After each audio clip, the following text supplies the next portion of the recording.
www.darsequran.com آ گیا ماہ رمضان ہوئی رحمتیں، توبہ کا ہے در یہ کھلا سبحان اللہ۔ آ گیا ماہ رمضان ہوئی رحمتیں، توبہ کا ہے در یہ کھلا سبحان اللہ۔ سبحان اللہ تیری حمد و ثنا مالک دو جہاں، کرتے ہیں ارض و سما سبحان اللہ۔ الحمد للہ وکفى وسلام علی عباده الذین اصطفى، اما بعد۔ پارہ نمبر 16 کی تفسیر کے 16ویں پارے کی ابتدائی آیات میں حضرت موسیٰ اور حضرت خضر علیہ السلام کے قصے کا بقیہ ذکر جو ہے وہ ہے، اور اس کے بعد ذوالقرنین کا قصہ مذکور ہے۔ ذوالقرنین کی شخصیت میں مفسرین کا اختلاف ہے۔ بہت سے حضرات سکندر مقدونی کو ذوالقرنین قرار دیتے ہیں، لیکن صحیح بات یہ ہے کہ سکندر کو ذوالقرنین قرار دینا مشکل ہے، کیونکہ یہ شخص ایمان اور خوف خدا سے خالی تھا، جبکہ قرآن نے جس شخص کا ذکر کیا ہے وہ صرف وسائل و اسباب رکھنے والا بادشاہ ہی نہ تھا، بلکہ اس کے اندر ایمانی صفات بھی پائی جاتی تھیں، اور اس نے ظالم و جابر بادشاہوں کے برخلاف اللہ کے دیے ہوئے وسائل کو صرف انسانیت کی خدمت اور قیام عدل کے لیے استعمال کیا ہے۔ بعض حضرات نے سکندر کے علاوہ دوسرے کئی بادشاہوں کو قرآن کا ذوالقرنین قرار دینے کی کوشش کی ہے، لیکن اگر کسی شخص کا تعین نہ بھی ہو سکے تو بھی اس مقام کے سمجھنے میں کوئی مشکل پیش نہیں آتی، کیونکہ قرآن کا مقصود تاریخی تفصیلات، جزیات اور شخصیات کا ذکر کرنا نہیں، بلکہ اس کا مقصود قصے سے پیدا ہونے والی عبرت اور نصیحت کو اپنے قارئین کی طرف منتقل کرنا ہے۔ قرآن کے مطالعے سے پتہ چلتا ہے کہ ذوالقرنین کو اللہ نے مادی قوت بھی عطا کی تھی اور روحانی اور ایمانی طاقت بھی اسے حاصل تھی۔ اس کی فتوحات کا دائرہ بہت وسیع تھا۔ وہ ایک طرف مشرق کے آخری کنارے اور دوسری طرف مغرب کے انتہائی سرے تک پہنچ گیا تھا۔ اپنی فتوحات کے زمانے میں اس کا گزر ایک ایسی قوم پر ہوا کہ جو پہاڑوں کے درمیان رہتی تھی اور ہمیشہ ایک وحشی قوم کے حملوں کا نشانہ بنتی تھی، جسے قرآن نے یاجوج ماجوج قرار دیا ہے۔ اس مظلوم قوم کی درخواست پر ذوالقرنین نے ایک ایسی مضبوط دیوار تعمیر کر دی جس کی وجہ سے وہ یاجوج ماجوج کی یورش اور حملوں سے محفوظ ہو گئے۔ یہ دیوار قرب قیامت میں ریزہ ریزہ ہو جائے گی اور یاجوج ماجوج پوری دنیا میں پھیل جائیں گے۔ تو ذوالقرنین مادی وسائل کی بہتات کے باوجود اللہ پر ایمان رکھتا تھا، جبکہ مادیت پرست افراد اور بادشاہ ظاہری اسباب ہی کو سب کچھ سمجھتے ہیں۔ اس وقت مادیت کی بندگی میں پیش ہونے کا صحرا مغرب کی تہذیب کے سر بنتا ہے، اور اس تہذیب کا جو سب سے بڑا نمائندہ ظاہر ہوگا اسے زبان نبوت میں دجال کہا جاتا ہے، اور لگتا یہی ہے کہ ظہور میں اب زیادہ دیر نہ ہوگی، کیونکہ ایمان اور مادیت کے درمیان آخری معرکہ برپا ہونے میں اب تھوڑا وقت ہی باقی رہ گیا ہے۔ مبارک ہیں وہ لوگ جو دجالی تہذیب اور دجال کے ظہور کے وقت اپنے ایمان بچانے میں کامیاب ہو جائیں گے۔ تو سورہ کہف کے اختتام پر گویا ان لوگوں کو حکم دیا گیا ہے جو صرف مادیت اور ظاہری وسائل ہی کو سب کچھ نہیں سمجھتے، کہ پس جو کوئی اپنے پروردگار سے ملنے کی آرزو رکھتا ہے چاہیے کہ اچھے کام انجام دے اور اپنے پروردگار کی بندگی میں کسی دوسری ہستی کو شریک نہ کرے۔ سورہ کہف یہاں ختم ہوتی ہے، اور اس کے بعد سورہ مریم ہے کہ سورہ مریم مکی ہے اور اس میں 98 آیات اور 6 رکوع ہیں۔ دوسری مکی صورتوں کی طرح سورہ مریم میں بھی اللہ کے وجود، توحید اور بعث و جزا سے بحث کی گئی ہے، اور اس صورت میں اللہ تعالیٰ نے مختلف انبیاء کرام علیہم السلام کے قصے بھی ذکر فرمائے ہیں۔ سب سے پہلے حضرت زکریہ علیہ السلام کا قصہ بیان ہوا ہے کہ جو بوڑھے ہو چکے تھے اور ہڈیاں بھی ان کی کمزور پڑ چکی تھیں اور بال ان کے سفید ہو چکے تھے، اہلیہ بوڑھی تھیں اور بانجھ بھی۔ حضرت زکریہ علیہ السلام کی عمر 120 سال اور ان کی اہلیہ کی عمر 98 سال ہو گئی تھی۔ تو بظاہر اب اولاد ہونا ممکن نظر نہیں آتا تھا، لیکن پھر بھی اللہ کے سامنے ہاتھ اٹھا دیے اور بیٹا مانگنے سے پہلے بارگاہ رب العالمین میں 3 امور عرض کیے۔ پہلا یہ کہ میں بہت کمزور ہوں، اور دوسرا یہ کہ میں مایوس نہیں کیونکہ آپ نے کبھی بھی میری دعا رد نہیں فرمائی، اور تیسرا یہ کہ اس دعا سے میرا مقصد دین کی منفعت ہے۔ اس کے بعد صراحتاً اپنی دینی خلافت کے لیے اللہ سے بیٹا مانگا، لیکن ساتھ ہی یہ درخواست بھی کی کہ ایسا بیٹا عطا فرمانا جس سے تو بھی خوش ہو اور تیرے بندے بھی خوش ہوں۔ تو اللہ تعالیٰ نے یہ دعا قبول فرمائی اور انہیں حضرت یحییٰ علیہ السلام کی صورت میں انتہائی صالح اور عابد و زاہد بیٹا عطا فرمایا، جسے نبوت سے بھی سرفراز فرمایا۔ حضرت یحییٰ علیہ السلام کی ولادت کا قصہ بیان کرنے کے بعد اس سے بھی زیادہ عجیب قصہ بیان فرمایا گیا ہے، اور وہ سیدنا مسیح علیہ السلام کی ولادت کا قصہ ہے۔ بے شک حضرت یحییٰ علیہ السلام کی ولادت عجیب طریقے سے ہوئی تھی، کیونکہ ان کے والدین توالد و تناسل کی عمر سے گزر چکے تھے، لیکن حضرت عیسیٰ علیہ السلام کی ولادت بغیر باپ کے ہوئی اور ان کی والدہ باکرہ تھی۔ یہاں سورہ مریم میں اللہ تعالیٰ نے تفصیل سے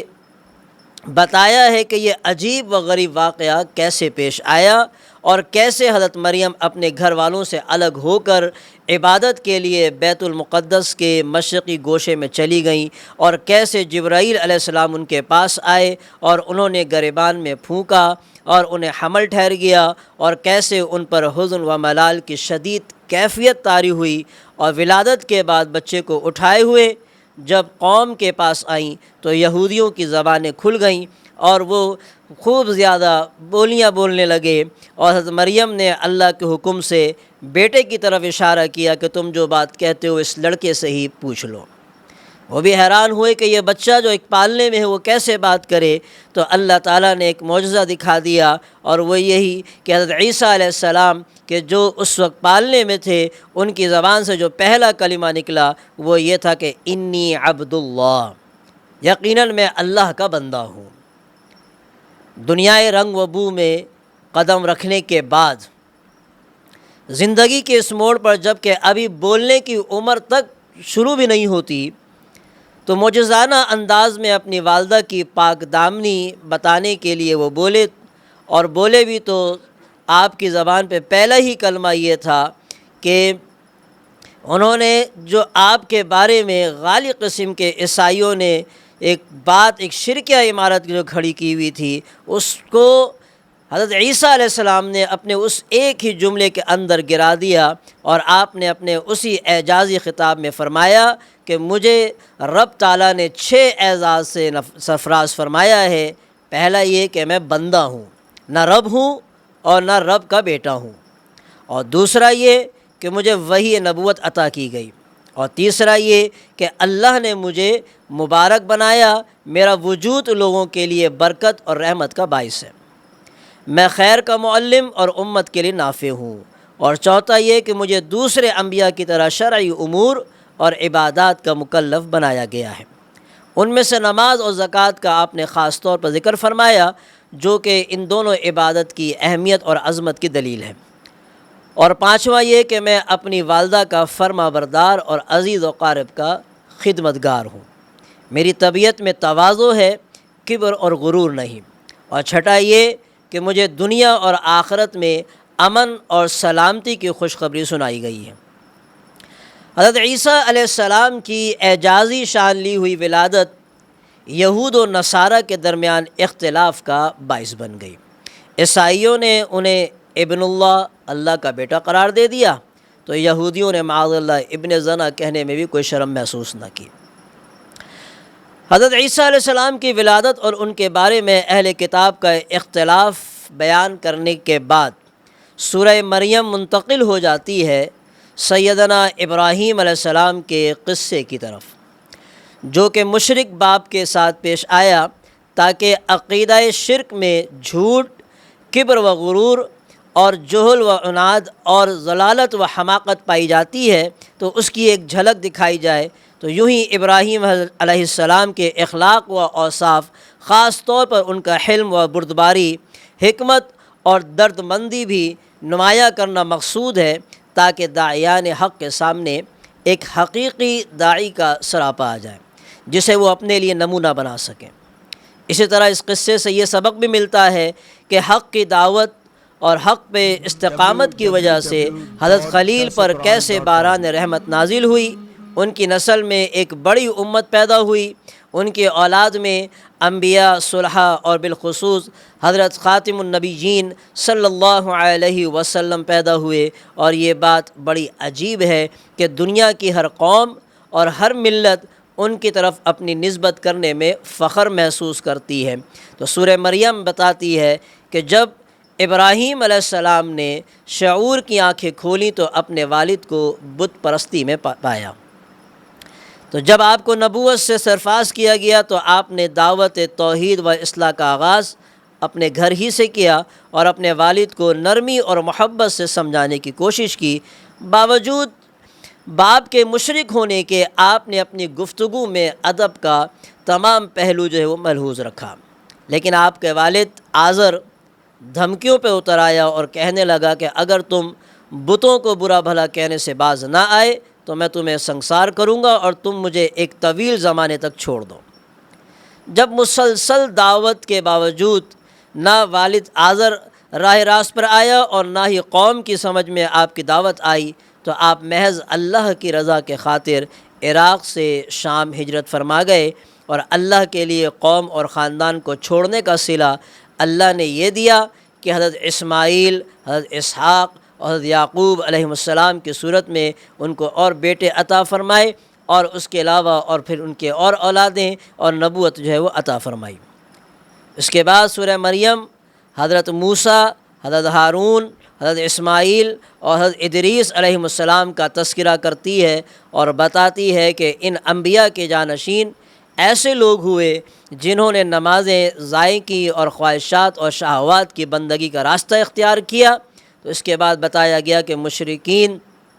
جنہوں نے بعث و جزا کا انکار کرتے ہیں انہیں جہنم کے ارد گرد جمع کیا جائے گا۔ اور سورت کے اختتام پر بتایا گیا کہ مومنوں کے لیے اللہ تعالیٰ دلوں میں محبت پیدا کر دے گا اور موجودہ مجرموں کو بھی پہلے مجرموں کی طرح ہلاک کر دیا جائے گا۔ تو جو لوگ اللہ تعالیٰ کے مرضیات کے سامنے اپنی خواہشات کو فنا کر دیتے ہیں اور خالص اسی کے ہو کر رہ جاتے ہیں، ان کی محبت انسانوں کے قلوب میں پیدا کر دی جاتی ہے، جو کہ حقیقت میں نتیجہ ہوتی ہے خود باری تعالیٰ کی محبت کا، جیسا کہ صحیحین اور مسند احمد میں روایت ہے کہ رسول اللہ صلی اللہ علیہ وسلم نے فرمایا کہ اللہ تعالیٰ جب اپنے کسی بندے سے محبت کرتا ہے تو جبرائیل علیہ السلام کو بلا کر اطلاع دے دیتا ہے کہ میں اپنے فلاں بندے سے محبت کرتا ہوں، تم بھی اس سے محبت رکھو۔ جبرائیل اس سے محبت کرنے لگتے ہیں اور پھر آسمان میں اعلان کر دیا جاتا ہے کہ اللہ تعالیٰ فلاں بندے سے محبت کرتا ہے، تم بھی اس سے محبت کرو۔ چنانچہ آسمان والے اس سے محبت کرنے لگتے ہیں اور پھر زمین والوں کے دلوں میں بھی اس کی قبولیت اور محبت رکھ دی جاتی ہے۔ اس کے برعکس جب اللہ تعالیٰ کسی بندے سے ناراض ہوتے ہیں تو اس کی اطلاع جبرائیل کو دیتے ہیں اور جبرائیل اس سے نفرت کرنے لگتے ہیں اور پھر سارے آسمان والوں کو اس کی اطلاع دیتے ہیں، چنانچہ وہ سب اس سے نفرت کرنے لگتے ہیں۔ پھر اس نفرت کا اثر زمین پر ظاہر ہوتا ہے اور زمین والے بھی اس سے نفرت کرنا شروع کر دیتے ہیں۔ سورہ مریم کے بعد 16ویں سپارے میں سورہ طٰہٰ ہے۔ یہ سورہ طٰہٰ مکی ہے اور اس میں 135 آیات اور 8 رکوع ہیں۔ حضرت ابن عباس رضی اللہ عنہما سے روایت ہے کہ سورہ طٰہٰ اور سورہ مریم کے بعد سورہ طٰہٰ سورہ مریم کے بعد نازل ہوئی، اور دونوں صورتوں کے درمیان مضمون کے اعتبار سے بھی واضح مناسبت پائی جاتی ہے کہ حضرت موسیٰ علیہ السلام کا قصہ جو کہ سورہ مریم میں اجمالی طور پر مذکور تھا، وہ سورہ طٰہٰ میں تفصیل کے ساتھ آیا۔ اور اسی طرح سے سورہ مریم میں حضرت آدم علیہ السلام کا صرف نام آیا تھا، جبکہ یہاں ان کا واقعہ قدر وضاحت کے ساتھ بیان ہوا ہے، اور اس صورت میں بھی اصول دین سے بحث کی گئی ہے۔ طٰہٰ نبی کریم صلی اللہ علیہ وسلم کے ناموں میں سے ایک نام ہے، اور یہاں اس کے ذریعے آپ کو خطاب کرتے ہوئے فرمایا گیا ہے کہ ہم نے آپ پر قرآن اس لیے نازل نہیں کیا کہ آپ مشقت میں پڑ جائیں۔ اصل بات یہ تھی کہ حضور اکرم صلی اللہ علیہ وسلم قرآن کی تلاوت اور دعوت دونوں میں بے پناہ مشقت اٹھاتے تھے۔ راتوں کو نماز میں اتنی طویل قرات فرماتے کہ پاؤں مبارک جو ہے اس میں ورم آ جاتا، اور پھر انسانوں تک قرآن کے ابلاغ اور دعوت میں بھی اپنی جان جھونکوں میں ڈالتے تھے، اور جب کوئی اس دعوت پر کان نہ دھرتا تو آپ کو بے پناہ غم ہوتا۔ اسی لیے رب کریم نے کئی مقامات پر آپ کو تسلی دی۔ یہاں بھی یہی سمجھا گیا کہ آپ اپنے آپ کو زیادہ مشقت میں نہ ڈالیں، اس قرآن سے ہر کسی کا دل متاثر نہیں ہو سکتا، یہ تو صرف اس شخص کے لیے نصیحت ہے جو دل میں اللہ کا خوف رکھتا ہے۔ یہ سمجھانے کے بعد اللہ نے اپنی بعض صفات ذکر فرمائی ہیں تاکہ آپ کو قلبی اطمینان ہو کہ اللہ میرے ساتھ ہے، وہ میری حفاظت جو ہے وہ کرے گا اور مجھے کسی حال میں بھی تنہا نہیں چھوڑے گا۔ اس وضاحت کے بعد گویا نمونے کے طور پر حضرت موسیٰ علیہ السلام کا قصہ ذکر کیا گیا، اور اللہ اپنے مخصوص بندوں کی حفاظت کے لیے خصوصی انتظام کرتا ہے۔ حضرت موسیٰ علیہ السلام کا قصہ قرآن کریم میں دوسرے انبیاء کے مقابلے میں زیادہ تفصیل اور تکرار کے ساتھ آیا ہے، کیونکہ اس میں عجیب و غریب واقعات اور اشارات ہیں جو انسان کو اللہ کی نعمتوں اور قدرت کے بارے میں غور و فکر کی دعوت دیتے ہیں۔ شاید اس تکرار میں ایک حکمت یہ بھی ہو کہ ہر زمانے میں کوئی نہ کوئی فرعون ہوتا ہے جس کے مقابلے کے لیے اہل ایمان کو مستعد رکھنا ضروری ہے۔ یہاں سورہ طٰہٰ میں آیت 9 سے 98 تک تقریباً مسلسل حضرت موسیٰ علیہ السلام کا قصہ بیان ہوا، اور اس میں آپ کی زندگی کے بیشتر واقعات آ گئے ہیں، لیکن ان میں تقدیم و تاخیر ہے۔ مثال کے طور پر آپ کے تذکرے کے ابتدا مدین سے واپسی، آگ دیکھنے اور باری تعالیٰ سے شرف ہم کلامی اور نبوت ملنے کے واقعات سے ہو رہی ہے، اور ولادت کے بعد صندوق میں بند کر کے دریا میں ڈالنے کا واقعہ بعد میں ذکر کیا گیا، حالانکہ زمانی ترتیب کے اعتبار سے پہلا واقعہ بعد میں اور دوسرا پہلے پیش آیا۔ تو ایسا کرنے کی ایک بڑی وجہ تفنن ہے، یعنی ایک ہی واقعے کو قرآن انداز بدل بدل کر بار بار بیان کرتا ہے تاکہ پڑھنے والے اکتا بھی نہ جائیں اور ان کی نظریں واقعے کے جزیات تلاش کرنے کے بجائے عبرت اور نصیحت کے اصول پر مرکوز ہوں۔ تو سورہ طٰہٰ میں آپ کے جو حالات بیان کیے گئے ہیں، ان حالات کو ذہن نشین کرنے کے لیے چند عنوانات قائم کیے جا سکتے ہیں، یعنی باری تعالیٰ کے ساتھ شرف ہم کلامی، دریا میں ڈالا جانا، اللہ کی طرف سے آپ کو اور آپ کے بھائی حضرت ہارون علیہ السلام کو فرعون کے پاس جانے کا حکم، اور فرعون کے ساتھ موعظہ حسنہ کے اصول کے تحت مباحثہ، اس کا مقابلہ کے لیے جادوگروں کو جمع کرنا، حضرت موسیٰ علیہ السلام کی فتح کہ فرعون نے موسیٰ علیہ السلام کے مقابلے کے لیے جادوگروں کو جمع کیا، حضرت موسیٰ علیہ السلام کی فتح ہوئی اس میں، اور ساحروں کا قبول ایمان، راتوں رات بنی اسرائیل کا اللہ کے نبی کی قیادت میں مصر سے خروج، فرعون کا بمہ لاؤ لشکر تعاقب اور ہلاکت، کریم و رحیم مولا کی نعمتوں کے مقابلے میں بنی اسرائیل کا کفران اور ناشکراپن، اور سامری کا بچھڑا بنانا، اور اسرائیلیوں کی ضلالت، اور تورات لے کر حضرت موسیٰ علیہ السلام کی طور سے واپسی اور اپنے بھائی پر غصے کا اظہار۔ ان آیات کے مطالعے سے حضرت موسیٰ علیہ السلام پر رب کریم کے 7 خصوصی انعامات سامنے آئے۔ فرعون کے ظلم اور پکڑ سے حفاظت، جب کہ وہ اور اس کے کارندے نومولود اسرائیلی بچوں کی تلاش میں مارے مارے پھر رہے تھے، اور فرعون کے دل میں اللہ تعالیٰ نے آپ کی حضرت موسیٰ علیہ السلام کی محبت ڈال دی، یہاں تک کہ جب بھی وہ آپ کو دیکھتا تھا تو آپ سے محبت کرنے لگتا تھا۔ اور آپ کی تربیت اور پرورش کا خصوصی اہتمام اور نگرانی، اور پوری عزت اور احترام کے ساتھ رضاعت کے لیے حقیقی والدہ کی طرف آپ کو لوٹا دینا، کہ آپ کی جو حقیقی والدہ تھیں اللہ نے ایسا انتظام فرما دیا کہ وہ بھی جو ہے وہ آپ کے فرعون کے گھر پہ آتی تھیں اور موسیٰ علیہ السلام کو جو ہے دودھ پلا کر جاتی تھیں۔ اسی طرح سے حضرت موسیٰ علیہ السلام سے ایک قبطی جو ہے وہ قتل ہو گیا، لیکن آپ کو قصاص میں قتل ہونے سے بچا لیا گیا۔ مدین سے واپسی پر آپ کو نبوت عطا کر دی گئی، اللہ نے آپ کو شرف ہم کلامی بخشا اور اپنے قرب اور محبت کے لیے آپ کو منتخب فرمایا۔ اس قصے کے آخر میں قرآنی قصص کے نزول کی حکمت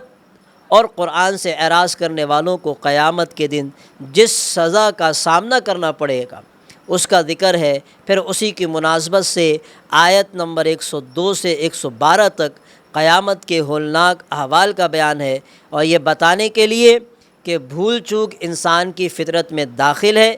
پہلے حضرت آدم علیہ السلام کے نسیان کا ذکر کیا گیا، پھر ابلیس کے ساتھ ان کا جو معاملہ ہوا اس کو بیان کیا گیا۔ تو جو لوگ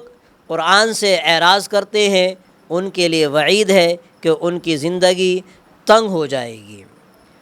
اور انہیں قیامت کے دن اندھا کر کے اٹھایا جائے گا، اور ایسے جو ہے وہ انکار کرنے والے اور ایسے قرآن سے بھاگنے والوں کے حال پر اظہار تعجب کیا گیا ہے جو قرآن کریم جیسا عظیم معجزہ دیکھ لینے کے باوجود عصا اور ناقہ جیسے معجزہ دیکھنے کا مطالبہ کرتے ہیں، کہ تمام معجزات دیکھنے کے باوجود پھر جو ہے انبیاء کرام سے جو ہے معجزات کا مطالبہ کرتے ہیں۔ اور آخری آیت میں حضور اکرم صلی اللہ علیہ وسلم کو حکم دیا گیا ہے کہ آپ ان لوگوں سے کہہ دیجئے کہ سب اعمال کے نتائج کے منتظر ہیں، پس تم بھی منتظر رہو اور عن قریب تمہیں معلوم ہو جائے گا کہ سیدھی راہ پر چلنے والے کون ہیں اور جنت کی راہ پانے والے کون ہیں۔ وآخر دعوانا ان الحمد للہ رب العالمین۔ www.darsequran.com کرتے ہیں عرض و سما سبحان اللہ۔ ماہ رمضان آیا ہے دیکھو، ماہ رمضان